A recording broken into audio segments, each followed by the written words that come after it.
Universe நேயர்களுக்கு எனது அன்பான வணக்கத்தை தெரிவித்துக் கொள்கிறேன் தோழர்களே. நேற்று மீடியா ஃபுல்லாக ஒரு பரபரப்பான ஒரு செய்தி. அது யார் பார்த்தீங்கன்னா, மல்லை சத்யா ப்ரெஸ் கிளப்பில் சென்னையில் ஒரு பேட்டி கொடுக்குறாங்க. ஒரு 6 பேர் உட்காந்து ஒரு பேட்டி கொடுக்குறாங்க. அவர் ஒரு கட்சி துவங்க போகிறாரு. அந்த கட்சிக்கு அழைப்பிதழ் கொடுக்கறதுக்காக அந்த ப்ரெஸ் கிளப்பில் வந்திருக்கிறாங்க.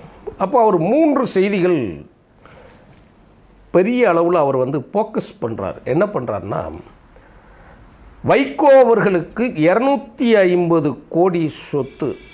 அது சொல்கிறது யாருன்னு கேட்டிங்கன்னா, துரை வைகோ அவர்களுக்கு 250 கோடி சொத்து சென்னையில் இருக்குது. அது போக முக்கியமான செய்தி என்ன சொல்கிறாருன்னா, மதுபான ஆலை இருக்குது அவங்க உறவினர்கள்ட்ட, ப்ராக்கெட்டில் போட்டுக்கோங்க, உறவினர்கள்ட்ட.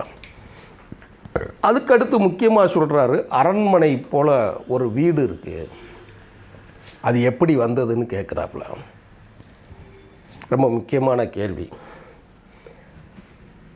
வைகோ அவர்கள் யார் என்று தெரியாமல் சிறுபிள்ளைத்தனமாக பேசக்கூடிய ஒரு பேச்சு தான் இந்த பேச்சு. அதுகள் தமிழ்நாட்டு அரசியலிலேயே இந்த 100 ஆண்டுகளில், திராவிட இயக்கம் தோன்றிய 100 ஆண்டுகளில், இந்தியா சுதந்திரம் அடைந்ததற்கு பிறகு 1949 திராவிட முன்னேற்றக் கழகம் அரசியல் கட்சியாக உருவெடுத்த பிறகு, அது தேர்தலில் பங்கெடுத்த பிறகு, அந்த கட்சியின் தலைவராக செயலாளராக இருந்தவர் பேரறிஞர் அண்ணா அவர்கள். எளிய குடும்பத்தை சேர்ந்தவர். அதற்கு பிறகு அந்த கட்சிக்கு தலைமையேற்று வந்தவர் கலைஞர் மு. கருணாநிதி.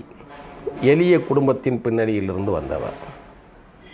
அதற்கு அடுத்து ஒரு இது செல்லணும் அப்படின்னு சொல்லிட்டா அண்ணா திராவிட முன்னேற்றக் கழகம், எம்ஜிஆர் அவர்கள், ஜெயலலிதா அவர்கள், முடிஞ்சு போச்சு.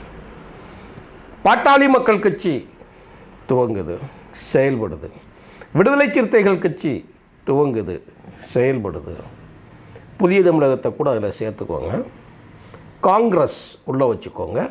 80களுக்கு பிறகு பிஜேபி உள்ளே வருது. இதெல்லாம் தமிழ்நாட்டின் தலைவர்கள் யார் யாருன்னு சொல்லி கேட்கிறத உங்களுக்கு நான் சொல்கிறேன். யார் இதில் யாருடைய பின்னணி எப்படிப்பட்டதுன்னு கூட தெரிஞ்சுக்கோங்க. நீங்கள் காமராஜரை கூட நீங்கள் கையில் எடுத்துக்கோங்க. பிறப்பால் செல்வந்தராக, பிறப்பால் கோடீஸ்வரனாக, பிறக்கும் போதே அரண்மனையில் பிறந்தவர்கள் யாருன்னு கேட்டீங்க அப்படின்னா, ஒன்று மூப்பனார், தமிழ் மாநில காங்கிரஸ் கட்சியை துவக்கினதுனால சொல்கிறேன், மூப்பனார். 2வது வைகோ அவர்கள் மட்டும்தான். இது மல்லை சத்யாவுக்கு தெரியும். ஆனால் சிறுபிள்ளைத்தனமாக அவர் பேசியிருக்கிறார். அவர் பிறக்கும் போதே 3 அடுக்கு மாளிகையில் பிறந்தவர். அந்த பிறந்தது மட்டுமல்ல, வில்லுவண்டியில் போனவங்க, காரில் பயணப்பட்டவங்க. இன்னைக்கு வரைக்கும் அவர் கோல்டு ஸ்பூன் தான். ஆனால் தன்னை ஒருபோதும் அப்படி முன்னிறுத்தாமல் இந்த தமிழ்நாட்டில், இந்த இந்தியாவில், ஏன் உலக சரித்திரத்தில் சமீபத்தில் கொடுத்த அறிக்கையில் நான் குறிப்பிட்டதைப் போல ஒரு செய்தியில் சொல்கிறேன், காந்திக்கும் மாவோவுக்கும் பிறகு நடந்தே பயணமாகிறவர் வைகோ அவர்கள். ஆனால் திராவிட இயக்கத்தில் இருக்கக்கூடிய அந்த பெருமை யாருக்கு உண்டுன்னா, பெரியாருக்கு உண்டு. பிறக்கும் போதே கோடீஸ்வரராக பிறந்தார். அவர் சென்னையில் ஒரு வீடு கட்டிட்டாரா, அந்த வீடு அவர் பேரில் இருக்குதா, அந்த பேரில் பெரிய அரண்மனை மாதிரி இருக்கிறான். இது ஒரு செய்தி என்று இன்றைக்கு பேட்டி கொடுத்து மீடியா முழுவதும் பேசியிருக்கிறாங்க. வைகோ அவர்கள் யார் என்பதற்கு ஒரே ஒரு சின்ன உதாரணம், வினோபாவே. பூமிதான இயக்கத்தை கேட்டு போராடக்கூடிய இந்தியா முழுவதும் பயணமானவர் வினோபாவே. எல்லாருக்கும் தெரியும், நீங்கள் எங்கே வேணாலும் நீங்கள் பார்க்கலாம். தான் சின்ன வயதிலேயே தன் தந்தையாரின் சொத்துக்களை பூமிதான இயக்கத்திற்கு தானம் கொடுத்தவர் வைகோ. நீங்கள் அதை தெரிஞ்சுக்கணும். அதை வைகோ அவர்களுக்கு ஒரே வாரிசு தான். அவங்க அப்பா கோடீஸ்வரராக இருக்கிற காலத்தில் இருந்து அவங்களுக்கு 2 வாரிசு, ஆண் வாரிசு சொல்கிற அடிப்படையில். வைகோ அவர்களுக்கு ஒரே ஆண் வாரிசு தான். வைகோ அவர்களுடைய சொத்துக்கள் எவ்வளோ தெரியுமா? அரண்மனை. என்னடா அரண்மனை, நீங்கள் என்னெல்லாம் நீ கணக்கு பார்க்கலாமோ அதில் தோழர் செந்திலதிமன் அவர்கள் கருத்து எழுதியிருக்கிறாங்க. அவங்க ஒரு மாடியின் வீட்டின் உச்சியில் நின்று பார்த்தால் கண்ணுக்கு எட்டுகிற வரை தூரம் இருக்கிற வரைக்கும் ஒரு இடம்னு சொல்லுவாங்கள்ல, அப்படி அந்த இடத்துக்கு சொந்தக்காரர் வைகோ. சும்மா பஞ்சத்துக்கு அரசியலுக்கு பராரித்தனமாக பேசி கொண்டு இருப்பவர் வைகோ அவர்கள் கிடையாது. கோல்டு ஸ்பூனில் பிறந்தவர் அவர். அவர் வளர்த்த தான் வாழ்க்கை, தன்னுடைய அரசியல், தன் தலைவர்களைப் போல் அவர் வாழணும் என்பதற்காக எளிமைப்படுத்தி கொண்டாரே தவிர அவர் பெற்றெடுத்த பிள்ளை ஒன்று ரோட்டில் ஒன்றை மாதிரி சுற்றுறதுக்கெல்லாம் இங்கே ஒன்றும் கிடையாது. அவங்க நீங்கள் அரசியல் விமர்சனம் நீ என்ன வேணாலும் பண்ணு, அதை பற்றி பிரச்சனை இல்லை. நீ என்ன வேணாலும் சொல்லு, அதை பற்றியும் பிரச்சனை கிடையாது. இந்த கேள்வி கேட்குறீங்க இல்லையா? சென்னையில் நீங்கள் பேசுகிற இல்லைன்னா நீங்கள் ஆதரிக்கிற கட்சிக்கு, நீங்கள் ஆதரிக்கக்கூடிய அந்த தலைவருக்கு, நீங்கள் ஆதரிக்கக்கூடிய அந்த தலைவரின் வாரிசுகளுக்கு எவ்வளவு சொத்து இருக்குது என்று ஒன்னால் கணக்கு போட்டு பேசக்கூடிய துணிச்சல் உனக்கு இருக்கான்னு யோசிக்கணும். நீ ஆதரிக்கல கட்சிகள், எந்த கட்சி வேணாலும் இருக்கட்டும், என்ன வேணாலும் பேசட்டும், அந்த கட்சிக்கு உண்டான நேற்று வரைக்கும் 5 ரூபா டாக்டராக இருந்த ராமதாஸுக்கு எத்தனை 1000 கோடிகள் சொத்து இருக்குன்ற அந்த குடும்பம் ரோட்டில் பேசிக்கிட்டு இருக்கக்கூடியது நீ பேசிடுவியா? நீ ராமதாஸ் அழகாக அரசியல் பேசுகிறார், தன் பெற்ற மகனையே வெளியே தள்ளுகிறார். யாருக்கு வெளியே தள்ளுறார் அவர்? எதிரில் இருக்கிறவெல்லாம் முட்டாள் மாதிரி பேசக்கூடாது. அடிக்கடி நான் பேசுகிற வார்த்தை தான். தலைவர் கொடுத்தார் இல்லையா, மகனுக்கு செயல் தலைவர் ராமதாஸ் அவர்கள் கொடுத்தாங்க இல்லையா பாட்டாளி மக்கள் கட்சியில். இப்போ அந்த செயல் தலைவர் பதவி யாருக்கு கொடுத்துருக்கிறார்? அவர் பேசக்கூடிய துணிச்சல் மல்லை சக்தி அவர்களே உங்களுக்கு உண்டா? நீ பேசுகிறதுல வார்த்தையில் உண்மை இருக்கணும், சத்தியம் இருக்கணும். பாட்டாளி மக்கள் கட்சியின் துவக்க நிறுவனர் ராமதாஸ் அவர்கள் செயல் தலைவர் பதவிக்கு இன்னைக்கு தன்னோட மகளுக்கு தான் கொடுத்துருக்காரே தவிர வேற யாருக்கு அவர் கொடுக்கல. முட்டாளானாங்க. இல்லை, நீ பேசுகிறது என்ன வேணாலும் பேசிடலாமா? ராமதாஸ் அவர்கள் என்னையா முடிவு எடுத்திருக்கிறார்? ராமதாஸ் வீட்டுக்குள்ளே இருக்க மகளை கூட்டு வந்து செயல் தலைவராக்கி உட்கார வச்சு பேசிக்கிட்டு இருக்கிறார். அவர் இது என்ன யாருக்கு தெரியாதா? இல்லை நாங்களாம் கண்ணை மூடிக்கிட்டோமா? மீடியா அதை பற்றி எதையுமே பேசலை, எதிர்கேள்வியே கேட்கல. வெக்கப்படும் நீங்கள் கேட்குறதில்ல. இது என்ன, நீங்கள் பால் காய்ச்சிட்டு உள்ளே கொண்டு வந்து அந்த பால் காய்ச்சின இதை வச்சு நாங்கள் அரண்மனை போட்டு வெளிச்சம் போட்டு காட்டுறதுக்கு என்ன பெரிய இதா? சசிகலா அவர்களைப் போல் அங்கே வீடு கட்டி யாருக்கும் தெரியாமல் உள்ளே போனது மாதிரி ஊழலில் உழப்பிடிச்ச காசு அது. என்ன சொல்ல வாரீங்க நீங்கள்? யாருக்கு என்ன பேசுகிறது? ஒரு சீட்டுக்காக உங்களுடைய சொந்த மாமனாரை 15 வருஷத்துக்கு முன்னாடியே கட்சி வாசலுக்கு அனுப்பிய குடும்பம் தானே நீங்கள். அதை நீங்களே பல இடத்துல சொல்கிறீங்க இல்லையா? அப்படிப்பட்ட என் தலைவருக்கு முன்னாடி போய் நின்று கேட்டதுனால நான் எதிர்த்து இன்னைக்கு வரைக்கும் என் மாமனார் இறந்தது வரைக்கும் அந்த வீட்டுக்கு போனதில்லை நீங்கள் சொல்கிறீங்க. அவர் அனுப்பி வச்சது யார்? சரி, அப்படி இருந்து கொடுக்காம விட்டாங்களா? தேதி எப்படி பணம் வருகிறது? ஒரு கேள்வி கேட்குற தேர்தலில் சில விஷயங்களை பேச முடியாது, பேசக்கூடாதுங்கிறதுனால இருக்கிற சில நாகரிகம் கருதி தவிர்த்து கொண்டு வரேன். நெஞ்சில் கையை வச்சு சொல்லணும். போன சட்டமன்ற தேர்தலில் 2001 தேர்தலில் 2021 தேர்தலில் உங்களுக்கு சீட்டு கொடுத்தாங்களா தொகுதியில்? நீங்கள் எவ்வளவு செலவழிச்சிங்க? கட்சி உங்களுக்கு எவ்வளவு கொடுத்தது? அது போக நீங்கள் அந்த முக்கியமான கட்சி இருக்கு இல்லையா, அவங்க எவ்வளவு செலவழித்தாங்க சொல்ல முடியுமா? தேர்தலை எப்படி நடத்தணும்னு சொல்ல முடியுமா? நீங்கள்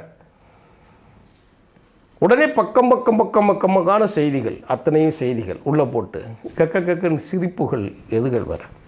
இதைத்தான் நாங்கள் பேசுகிறோம். அதைத்தான் சொல்கிறாரு. இந்த மாதிரி எகிழ்ச்சி ஏகடியும் இப்படியெல்லாம் பேசி கொண்டு இருக்கக்கூடியது. ஒரு போன மாதம் இதே நிகழ்ச்சியில் செப்டம்பர் 15க்கு ஒரு நிகழ்ச்சியை செஞ்சாங்க. கூட இருந்தது யார்? நாஞ்சில் சம்பத். நான் இந்த காணொளிக்கு முதல் காணொளி நான் நேற்று பதிவிட்டிருக்கிற ஒரு காணொளி நாஞ்சில் சம்பத் அவர்களுக்கு. இன்றைக்கி நாஞ்சில் சம்பத்தை திமுக தூக்கி குப்பையில் எறிஞ்சிருச்சு. இன்றைக்கி பேட்டி கொடுத்துருக்காரு நாஞ்சில் சம்பத். நேற்று ஒரு என்ன தகவல் கொடுத்துருக்காரு தெரியுமா? திமுகவில் ஐடி விங் என்கின்ற பெயரில் தகவல் தொழில்நுட்பத்துறை ஒன்று மூலமாக பிரச்சாரத்தை முன்னெடுக்கிறது. அதில் என் காணொளியை ஒன்று கூட அவர்கள் பதிவேற்றவில்லைன்னு சொல்கிறாங்க. நல்லா கவனிக்கணும் சத்யா அவர்களே, நல்லா கவனிங்க. இதை உங்கள் கூட இருந்து வசை மாறி பொழிந்து எல்லாரும் பொச்சரித்து கைதட்டி சிரிச்சிங்க இல்லையா? இன்றைக்கி அந்த நாஞ்சில் சம்பத்தை திமுக தூக்கி குப்பையில் போட்டிருக்கு. இப்போ நாளைக்கு உனக்கும் அதுதான் கேதி. நீ யாரை ஆதரிக்கிற? நீ யாரை பற்றி பேசுகிற? அதுக்கு என்ன காரணம் சொல்கிற? நீ யாரடா என்னடா காரணம் சொல்கிறது? நீங்கள் பேசுகிறது என்ன அர்த்தம் இருக்குது? முக்கி இழுத்து பேசுகிற நாஞ்சில் சம்பத்து இன்னைக்கு கிடையாது. கண்ணில் பேசுகிற நீங்களில் பாசுகளில் குதிரைகள்னு தெரியாது, அது கழுதைன்னு அவனுக்கு தெரியும். அதுகள்லாம் விசுவாசம் கெட்டவன் எங்கிருந்தாலும் விசுவாசம் கெட்டவனாகத்தான் இருப்பான் என்று கணிச்சுத்தான் அவருக்கு திமுகவுக்காக பேச்சாளர்களை 8000 பேச்சாளர்கள் 4000 பேச்சாளர்கள் 1000 பேசிக்கிட்டு சொல்லிக்கிட்டே இருக்கிறாங்க. அத்தனை பேச்சாளர்களை உருவாக்குவதற்கு நான் பாடுபட்டேன். என் பேச்சை கூட ஒரு காணொலி கூட அவங்க போடலைன்னு சொல்லியிருக்காங்க. அவங்கள எத்தனை நாளைக்கு அரிப்பு இருக்கிற வரைக்கும் தான் தூக்கி அப்புறம் குப்பையில் போட்டுருவாங்க. எல்லாரும் எம்ஜிஆர் கிடையாது, எல்லாரும் வைகோ கிடையாது. நீங்கள் சும்மா நாவலர் மாதிரியும் டி ராஜேந்தர் மாதிரியும் கோச்சிக்கிட்டு போய் கட்சி ஆரம்பிச்சேன்னு சொல்லி நீங்கள் நினச்சிக்கிட்டு இருக்கக்கூடாது. நீ யாரால் அடையாளம் கட்டப்பட்டவன்னு சொல்லி மறந்துடக்கூடாது. இத்தனை வருஷம் கேட்குறது உன்னுடைய கைகள். நாங்கள் சொல்லிட்டோம், அவர் சொத்து கணக்கு என்ன பட்டியல் போடலாம். நான் எடுத்து வச்சிருக்கக்கூடிய செய்திகளை பற்றி கேட்டாலே அப்படி வந்து சொல்லிடலாம். தமிழ்நாட்டுக்கு முன்னுதாரணமாக ஆட்சிக்கு வந்து சட்டம் போடுவதற்கு முன்னாலேயே இந்தியாவிலேயே, ஏன் தமிழ்நாட்டை மட்டும் எடுத்துக்கொண்டால் தமிழ்நாட்டிலேயே சமத்துவ சுடுகாடு இருக்கக்கூடிய இடம் எங்கே தெரியுமா? கலிங்கப்பட்டியில் தான். எனக்கு தெரியும்.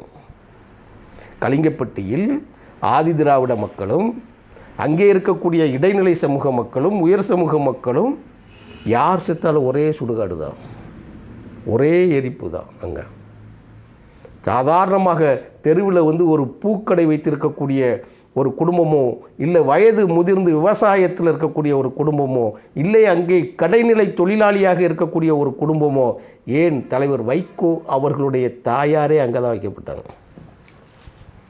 ஒரே சுடுகாடு தான்.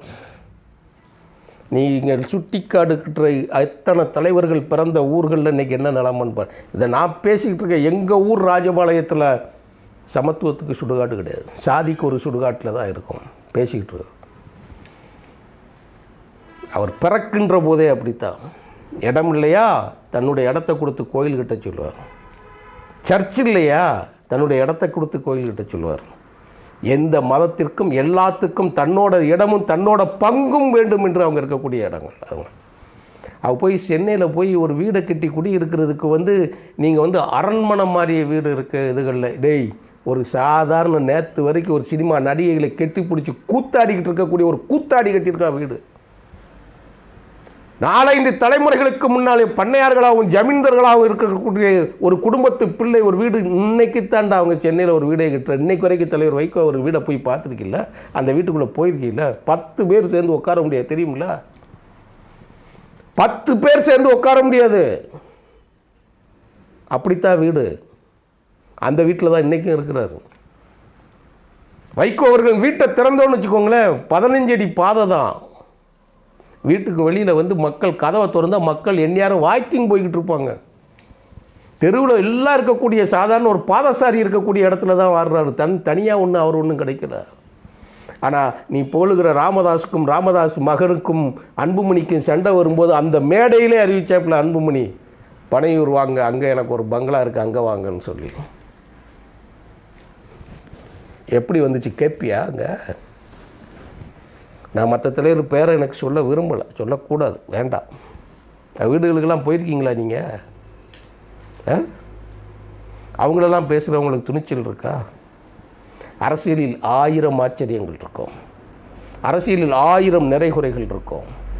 நீங்கள் அரசியலை மட்டும்தான் பேச வேண்டும். தனிப்பட்ட மனிதர்களை பற்றி பேசி ஒன்றுக்கு ஆக போகிறது. நீங்கள் குறை ஒன்றும் பேசியதில் இருக்க முடியாது. நீங்கள் அப்படி பேசி நீங்கள் யார் மீது கையை காட்டினாலும் அண்ணா சொல்லுகிற வார்த்தையைத்தான் சொல்லுகிறேன், கட்டை விரல் உன்னை திட்டு நிற்கும். நீங்கள் வைகோ அவர்கள் மீது நீங்கள் கல்லெறிகிற பொழுது கல்லில் எரியக்கூடிய அந்த கட்டை விரல் காட்டி யார் சுத்தம் என்று சொன்னால் அவர்கள் மீது 1000 குற்றச்சாட்டுகள் பேசுவதற்கு என்னால் முடியும். மறுக்கவே முடியாது, மறுக்கவே முடியாது. பத்திரிகைகளை ஓடி வரும் எல்லாமே. யாரை பார்த்து நீங்கள் வந்து சொல்கிறீங்க மதுபான ஆலை ஊழல்? நீங்கள் ஆதரிக்கல கட்சி மதுபான ஆலை. எங்கள் பேரை சொல்லி போட்டுங்களேன் பார்ப்போம், பேரை சொல்லி போடுங்க. நீங்கள் சாதாரண வைக்கக்கூடிய ஹிந்துஸ்தானில் இருக்கக்கூடிய வந்து ஒரு சிகரெட்டு இதுகளில் ஒரு ஏஜெண்ட்டுங்க, ஒரு ஏஜெண்ட். இந்த இடத்துல என்ன பேசக்கூடாது. தமிழ் முரசு என்கின்ற பத்திரிகையோட பேப்பர் டீலர் ராஜபாளையத்தில் என்கிட்ட தான் இருந்தது. அந்த தமிழ் முரசு கம்பெனி பத்திரிகை கம்பெனியை வந்து கலைஞர் கருணாநிதியின் குடும்பம் முரசொலி மாறன் அவங்க வாங்கிட்டான்னு சொல்லியிருக்கிறதுக்காக அந்த தமிழ் முரசு ஏஜென்சியை தூக்கி போட்டவன் தான் இப்போ நான் பேசிக்கிட்டு இருக்கிறேன். நான் அதெல்லாம் வரல, வேண்டாம், சொன்னது தான். எங்களுக்கும் தகுதி இருக்குது. அன்றைக்கெல்லாம் அப்படியே எதிர் அரசியல், திமுகவுக்கும் மதிமுகவுக்கும் அரசியல் அங்கே கிடையாது. பேப்பரை விட்டாச்சு. அவர் உள்ளே வருகிற பொழுது தனக்கு யாருக்கு கொடுத்துருக்குறாங்க? அவங்க சொந்தக்காரங்களுக்கு கொடுத்துருக்குறாங்க, வச்சுருக்காங்க. என்னையா பைத்தியக்காரத்தனமான பேச்சு, பைத்தியக்காரன் மாதிரி தூக்கி நான் குப்பையில் ஓட முடியும் கம்பெனியில் இருக்கிறவன்? பேசலாமா? நீங்கள் ஆதரித்த கட்சி எத்தனை சாராய கடை நடத்துகிறாங்கன்னு பார்ப்போமா? தெரியுமா? எதிரில் இருக்கக்கூடிய கட்சி எத்தனை சாராய கடை வச்சுருக்கோம் பார்ப்போமா? நீங்கள் ஆதரிக்கக்கூடிய அந்த கட்சியில் வந்து எத்தனை பேர் சாராய கடை கம்பெனி வச்சுருக்காங்கிற உங்களுக்கு தெரியுமா? நீ ஏசுநாதர் சொன்ன வார்த்தையை சொல்லுது, உங்களில் பரிசுத்தமானவனை விபச்சாரி மீது கல்லறியுங்கள்னு சொல்கிறோம். பேசுகிற நீ யார் வேணாலும் அங்கேருந்து அடிச்சுட்டு போயிடுவியா? ஓ வீட்டிலே மழை என்ன பேசினாலும் திருப்பி பேசிட்டு போயிடும். அந்த தலைவரை போலவே திருப்பி பேசிட்டு போயிடுறது. ஒரே வார்த்தை சொல்லிவிட்டு போயிட்டார் வைகோ, ஆழகால விஷம். என் பொது வாழ்வில் என்னுடைய நேர்மை என் எதிரிகளும் அறிவார்கள் அப்படின்னு சொல்லிட்டு ஒரு வார்த்தையை முடிச்சுட்டு போயிட்டேன். அது சொல்கிறதுக்கு யார் இருக்கு? அங்கே போய் பாருங்கள், அவர் பிறந்த வீட்டை போய் பாருங்கள், உங்களுடைய பிறப்புகளும் எப்படின்னு பாருங்கள், தொழில் எங்கேருந்து வந்தது, பணம் எங்கேருந்து வந்ததுன்னு சொல்லி பாருங்கள். அப்படியே இருக்கும். யாரும் உள்ளே போக முடியாது. மற்றவங்களாம் என்ன நடந்துச்சு அப்படிங்கிறதையும் பாருங்கள். கட்சி துவங்குங்கள், பேசுங்க. ஆனால் எங்கிருந்தோ அவித்து விட்ட கயரிலிருந்து தப்பி வந்த விலங்குகளைப் போல் யாரை பார்த்தினாலும் குலைக்கப்படாதுங்க. இன்றைக்கி வேறு எதையும் பேச விரும்பவில்லை. ஏன்னா ரொம்ப நாள் எல்லாம் பயணித்த ஒரு இதுகளில் இருந்தது. எல்லாம் சொல்கிறது ஒரே வார்த்தை தான். நான் மற்றவங்கள பற்றியெல்லாம் யாரை பற்றியும் பேசலை. நீங்கள் கொடியை அறிமுகம் செய்த அன்று மேடையில் இருந்த நாஞ்சில் சம்பத் எங்கே? அதுதான் ஜனவரி பிப்ரவரி தேர்தல் காலத்தில் மல்லை சத்யா ஆகிய உங்களுக்கும் நடக்கும் என்பதை சொல்லி விடைபெறுகிறேன் தோழர்களே. நன்றி, வணக்கம் தோழர்கள்.